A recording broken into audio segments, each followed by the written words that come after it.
From the national newsroom of the Canadian Press, I'm Karen Rebow. The opposition Conservatives have another chance today to introduce a motion in the House of Commons, and it could be another one for non-confidence in the government. Just yesterday, with the help of the Bloc Québécois and the NDP, Prime Minister Trudeau's Liberals survived a non-confidence vote on a Conservative motion aimed at toppling the minority government. But Bloc leader Yves-François Blanchet says if Trudeau wants to avoid an election before Christmas, he'll have to pass 2 Bloc bills by the end of October. What we are proposing is good for retired persons in Quebec, but also in Canada. It's good for milk and eggs and poultry product producer in Quebec, but also in Canada. So that's good for everybody. Prime Minister Trudeau welcomed French President Emmanuel Macron to his home in Ottawa late yesterday for an informal private dinner. Trudeau greeted Macron outside Rideau Cottage to mark the start of Macron's second official visit to this country. The two leaders will hold more formal meetings today in Ottawa and Montreal on such topics as the war in Ukraine and misinformation. Canada is among a group of countries jointly calling for an immediate ceasefire between Israel and Hezbollah.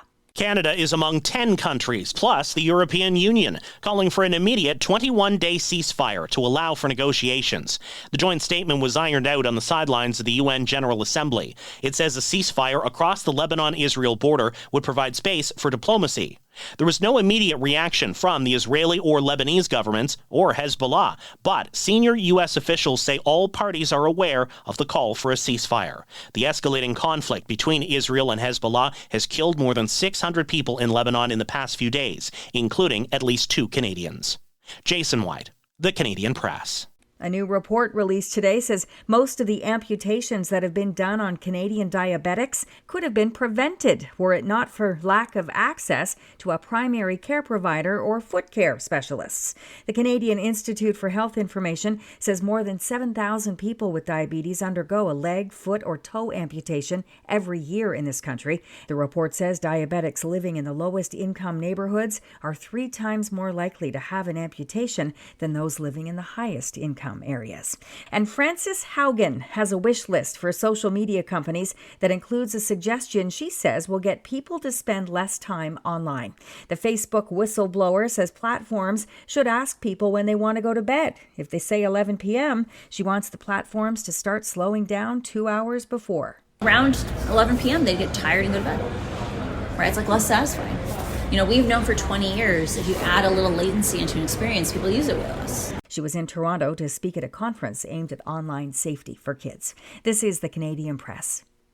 In sports, in soccer, the Vancouver Whitecaps have won their 3rd straight Canadian championship, defeating Toronto FC 4-2 on penalties in the final at BC Place Wednesday night. Defender Bjorn Utvik scored the decisive penalty for Vancouver in the 5th round of kicks. Vancouver is now assured a place in next year's CONCACAF Champions League tournament.